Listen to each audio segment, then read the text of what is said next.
बेटा, मैं बार बार कहती हूँ कि बहस का विषय जो है, तर्क का विषय साइंस है, अध्यात्म, श्रद्धा और विश्वास का विषय है। इसमें तर्क नहीं है। आप विश्वास करें तो सब कुछ है, आप श्रद्धा करें तो सब कुछ है। तर्क करेंगे कहाँ तक हम जवाब देंगे? 2 और 2 4 होते हैं, ऐसा हमारे टीचर ने बताया, हमारे टीचर को उनके टीचर ने बताया, उनको उनके टीचर ने बताया। जो मैं बातें आपको बता रही हूँ, मुझको मेरे गुरु ने बताई, उनको उनके गुरु ने बताई और उनको उनके गुरु ने बताई। अगर आप प्रमाण की बात कहोगे, कहाँ से दे देंगे भैया? रोटी बनाने की कला किसी बेटी ने अपनी माँ से सीखी, माँ ने अपनी माँ से सीखी, अपनी माँ से, तो होगी ना, पीढ़ी से आती, हजारों वर्ष पुरानी परंपरा हो गई। सेम जो ज्ञान हमें प्राप्त है वो हमें हमारे गुरुओं द्वारा है, गुरुओं को अपने गुरुओं द्वारा है। हम इसका प्रमाण कहाँ से लाएं कि कहाँ से ये बात है और क्या है? और सब लिखा भी है अपने किताब शास्त्रों में, लिखा है अपने पंथ की किताबों में, लिखा है पुराणों में, लिखा है वेदों में, लिखा है। तो आज पढ़ते तो कोई नहीं है, पर बहस सब लोग करने लग जाते हैं इस बात पे कि ऐसा क्यों है और ऐसा क्यों नहीं है। साइंस मानती भी नहीं कि माँ कुंडलिनी कोई चीज है, पर जो आप सब साधक हैं आप तो जानते हैं है। कितना पतला सा है कि एक जो बाल है आपका, उस बाल के आप 1000 टुकड़े कर दीजिए। पहले तो बाल कितना पतला है और उसके 1000 आप टुकड़े करेंगे। उस एक टुकड़े के अंदर एक वज्रा है, उसके अंदर चित्रा है और चित्रा के अंदर कमल के रूप में गुथी हुई और उसके बीच में से माँ कुंडलिनी। तो आप सोचते हैं कितनी सूक्ष्म होगी और वही संचालित कर रही है, वही आपके सब कर्मों का हिसाब रख रही है, जन्म जन्म से आपके साथ। तो जब आप ये करते हैं, आपको शक्तिपात दीक्षा होती है, ऊर्ध्वमुखी हो जाती है वो माँ, और फिर आपके सारे कर्मों का हिसाब तो रख ही रही है। आपके सारे कर्मों को बहुत फॉरवर्ड तरीके से, जब रील करते हैं हम फास्ट फॉरवर्ड, उस तरीके से आपके कर्मों को खत्म किया जा रहा है, पाप को भी और पुण्य को भी। मेरे लिए ज्यादा कष्टकारी वो एक कहते हैं ना, जो एक साधक है जिसने कुछ गलत कर रखा है, जो समझता है कि उसने पाप करा हुआ है या कुछ है, तो वो दीक्षा लेने के बाद गुरु के प्रति पूरी तरीके से सरेंडर हो जाता है। जो सरेंडर हो जाता है गुरु पे, जो माँ कुंडलिनी पे सरेंडर हो जाता है, जो प्रभु पे समर्पण हो जाता है, समर्पित हो जाता है, तो बेटा उसके लिए ध्यान साधन बहुत आसान हो जाता है। वो अपने कर्मों को बहुत तेजी से काटने लगता है। और कई बार ऐसे लोग आते हैं जो संत हैं, जो सन्यासी हैं या पुजारी हैं, तो उनको बहुत ज्यादा इस बात का अभिमान होता है कि हमने इतना पढ़ा हुआ है, हमने गुरु माँ से ज्यादा पढ़ा हुआ है, हम तो सन्यासी हैं और ये गृहस्थ हैं, और ये सब इस तरह की बातें जब सामने आने लगती हैं, तो वो अहम नहीं खत्म होता बेटा। जब तक आपका अहम नहीं खत्म होगा, आपके कैसे क्रिया होंगी, कैसे साधन होगा सफल आपका? क्योंकि पहला ही आपका, आप अपने गुरु के प्रति जितने अटैच होंगे, जितने ज्यादा अपने गुरु के प्रति समर्पित होंगे, उतनी जल्दी ही आपकी क्रियाएं शुरू होंगी, आपका साधन सफल होगा। गुरु के प्रति सरेंडर होना है बेटा, ईश्वर के प्रति सरेंडर होना है। जब मानोगे, विश्वास करोगे, मैंने कहा ना, जितनी पॉजिटिव आपके अंदर ही दोनों है शक्तियां, नेगेटिव भी और पॉजिटिव भी, जिसको जितना पोषण कर लो वो उतनी और प्रबल होके आपके सामने आ जाएगी। तो ये तो आपके विश्वास पे है बेटा, विश्वास हिलाना नहीं है। दीक्षा ली है और दीक्षा लेके भी जो दीक्षा से हट जाते हैं, साधन नहीं करते, तो मैं तो क्या कहूँ, उन्हें अभागा ही कहना चाहिए कि वो नदी के किनारे आए भी और प्यासे रह गए,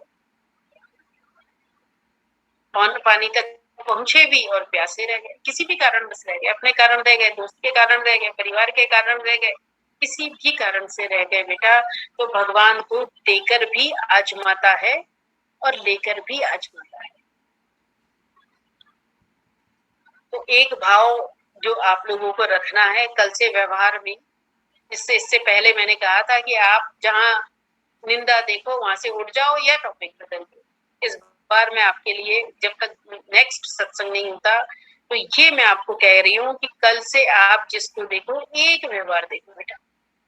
जैसे आपने देखा कि एक साधु महात्मा थे, उनके पास एक गणेश जी की मूर्ति थी सोने की बनी हुई, और एक उनके पास गणेश जी के वाहन मूषक की मूर्ति थी सोने की बनी हुई, दोनों बराबर ही थी बाहर में।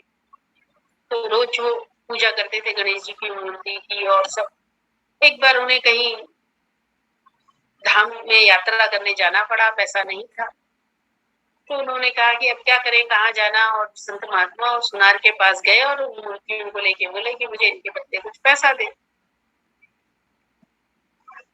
तो जो सुनार था उसने जो गणेश जी के रुपए लगाए, उतने ही रुपए मूसक के भी लगा के उसको दे दी। अब वो संत महात्मा बहुत नाराज हो गए, बोले एक तो भगवान है, दूसरा उनका वाहन है, आप दोनों को एक जैसा मूल्य कैसे लगा सकते हो? क्योंकि ये संत की नजर में था कि एक गणेश जी हैं और एक मूसक है, उनका वाहन है। पर सुनार की नजर में क्या था, गणेश जी भी सोने के थे और मूसक भी सोने का। उसे मूर्ति से कोई मतलब नहीं, उसे सोने से मतलब। संत को मूर्ति से मतलब था, ये चूहा है और ये गणेश जी। तो आपका भाव अध्यात्म में सुनार की तरह होना चाहिए बेटा। जिसको सामने देखो उसमें परमात्मा ही देखना चाहिए, उसमें अपना गुरु ही देखना चाहिए। तो कल से आप हर एक के साथ जब भी व्यवहार करो, अंदर से, बाहर से तो जगत की तरह व्यवहार करना ही पड़ेगा। हमें जगत में रहना है, हमें आ रखे हैं स्टेज पे नाटक करने के लिए, तो इसको जो रोल मिला हुआ है उसे बेस्ट तरीके से तो निभाना ही है बेटा। पर निभाना कैसा है, बाहर से। मैंने कहा ना, जैसे नाटक पे कलाकार हैं, दो दोस्त हैं, एक लक्ष्मण बना हुआ है और एक मेघनाथ बना हुआ है, दोनों लड़ेंगे स्टेज पे, एक दूसरे को मारेंगे भी, मेघनाथ मर भी जाएगा, पर स्टेज से उठने के बाद पर्दे के पीछे दोनों फिर दोस्त हो जाते हैं, क्योंकि उन्हें मालूम था कि हम कलाकार हैं। सेम यही भावना जब आप रखने लगोगे सबके प्रति कि जो सामने वाला है वो भी कलाकार है और मैं भी कलाकार हूँ, उसे मेरे नौकर का रोल मिला हुआ है, मुझे मालिक का मिला हुआ है, इसको मेरी पत्नी का मिला हुआ है, मुझे पति का मिला हुआ है, इनको मेरे बच्चों का मिला हुआ है, सब अलग अलग आत्मा मिला। आप उनका मार्गदर्शन कर सकते हो बेटा, बच्चों का भी, उन्हें अच्छी राह, अच्छे और बुरे का ज्ञान दे सकते हो बेटा, पर उनका भाग्य नहीं बदल सकते हो। अपना कर्म उन्होंने, उनके कर्म ही, उनके उनके संस्कार ही उनका रास्ता तय करेंगे, ऑलरेडी डिसाइडेड है। इसलिए इस बात के लिए कई साधक बहुत परेशान होते हैं कि मेरे पुत्री है, पुत्र है, उसका क्या होगा, क्या नहीं होगा। बेटा उनकी अपनी अपनी डेस्टिनी है, अपनी अपनी यात्रा है, आप मार्गदर्शक हो सकते हो। जैसे कई साधक मुझसे ये कहते हैं कि माँ हमारे कष्ट, माँ आपको पता भी नहीं है कि पूरा गुरु मंडल, माँ नहीं पूरा गुरु मंडल आपके कष्टों को आधा कर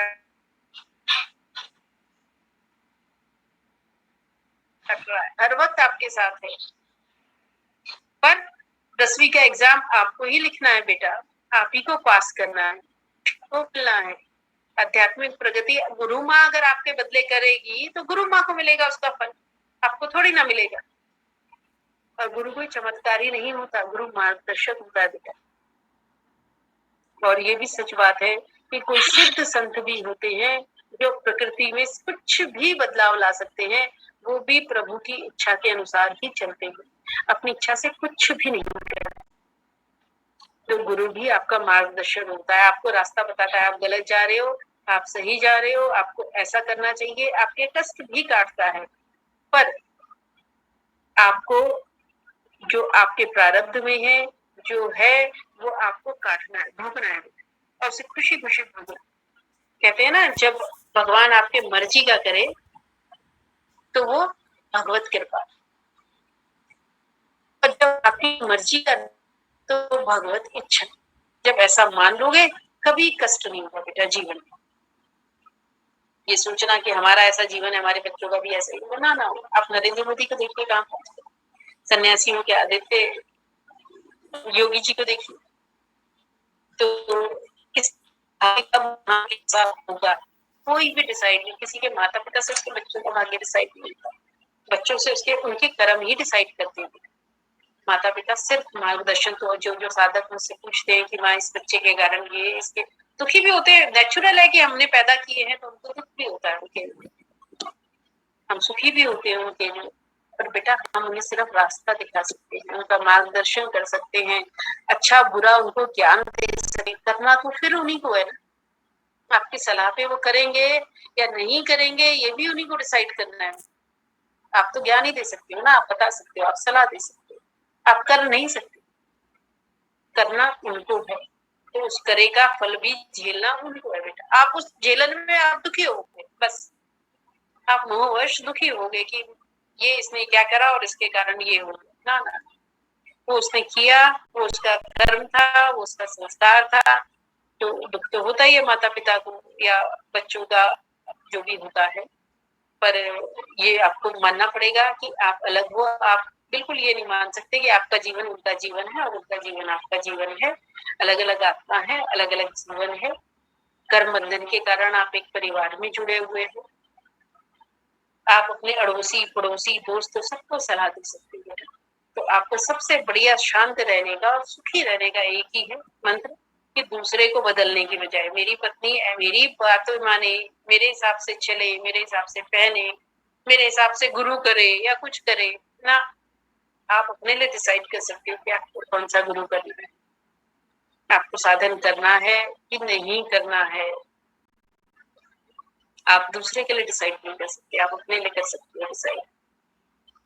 तो ये एक शांत रहने का बढ़िया मार्ग भी यही है कि अपने हिसाब से अपने चेंज करने की कोशिश करो। और दुनिया तो एक दिन में बदल जाएगी बेटा, 1 घंटे में बदल जाएगी अगर हर आदमी अपने आप को बदल दे। दुख की बात यह है कि हम अपने आप को तो बदलना ही नहीं चाहते, हम दूसरे को बदलना चाहते, सामने वाले को बदलना चाहते। पति पत्नी को बदलना चाहता है, पत्नी पति को बदलना चाहती है, और बदलने के बाद कहते हैं कि आप पहले जैसे नहीं रहे, आप पूरा जीवन उसी में लगा दे रहे। तो कैसे रहेंगे भैया पहले जैसे? जिनको भी इस तरह की समस्या आ रही है, मुझे बड़ी तकलीफ भी होती है कि इस मार्ग में चलने के बाद भी आपके साथ ऐसा हो रहा है। तो बेटा उनको अपने विश्वास में लो, उनको प्रेम से समझाओ, उनको समझाओ कि भैया हम ऐसा कुछ भी नहीं करने वाले। और बहुत अच्छे साधक हैं वो, बहुत अच्छे साधक है, मैं जानती हूँ। तो ये मार्ग आपको आपके लिए है, आपको करना भी है, आपको चलना भी है। और स्त्रियों के लिए तो बहुत कठिन मार्ग है बेटा। स्त्रियों के लिए चलना, शायद गुरुदेव ने हमारे कष्टों को देख के ही सोचा होगा कि चलो इनको मैं करता हूँ। समझ रहे थे वो भी इस बात को कि स्त्रियों के लिए कितना कठिन है। और मैं खुद स्त्री हूँ तो कई कई बातों में मेरा और व्यक्त करने का तरीका और विचार दोनों का अलग अलग होता है। वो कारण भी है कि वो मेल है, वो मेल की तरह सोचते हैं, मैं फीमेल हूँ और मैं क्योंकि गुजर चुकी हूँ सिचुएशन से, तो मैं उस तरीके से सोचती हूँ। तो हमारी भावना तो सबकी सबके कल्याण की है, आप सबके कल्याण की है। अच्छा हो आपका, आपके परिवार का, आपके बच्चों का, सबको सदमति हो। और सभी लोग कहते हैं ना, गुरु तो भगवान राम ने भी किए, कृष्ण जी ने भी किए, सबको गुरु ईश्वर ही उनके जीवन में भेजता है शायद। और ये तो मैं क्या जानूं, पर मैं अपने गुरु के लिए कहती हूँ कि मैं बहुत खुशकिस्मत हूँ कि मुझे ऐसे गुरु इतने शांत, आज भी कम से कम 1.5-2 घंटे मेरी मेरे गुरुदेव से बात की, तो मैं तो समझती हूँ सत्संगी होता। रोज तकरीबन हम लोगों की बात होती है आपस में या कुछ भी होता है, तो कितने शांत तरीके से वो एक एक ऐसा लगता है जैसे पता नहीं, एक एक बात हमारे दिल के बिना कहे भी समझ जाते हैं कि हाँ ये चल रहा है, ये चल रहा है। तो पर मैंने कहा ना, वो मुझसे खुद ये बात कहते हैं कि तुम बहुत जल्दी अटैच हो जाती हो, नहीं होना चाहिए। पर एक स्त्रियों का गुण होता है बेटा, माँ बहुत जल्दी अटैच हो जाती है अपने बच्चों से। मैं हो जाती हूँ आप लोगों से अटैच, आपके दुखों में दुखी भी होती हूँ, जबकि इन सबको छोड़ चुकी, पर फिर भी होती हूँ कि सोचती हूँ कि नहीं परेशानी हूँ। पर फिर जब ये याद आ जाता है कि ये काटना तो आपको है, पहुंचना भी आपको है, एग्जाम भी आपको ही देना है बेटा, पास भी आपको ही होना है। बस मैं ये विश्वास दिलाती हूँ कि मैं हर वक्त हर पल मेरी पूरा गुरुमंडल आपके साथ है। आप बस कोशिश करो, अंदर से साधन करना है, अपने आप को चेंज करना है। और हमें इस जन्म मरण से मुक्ति चाहिए, हमको प्रभु में ही मिलना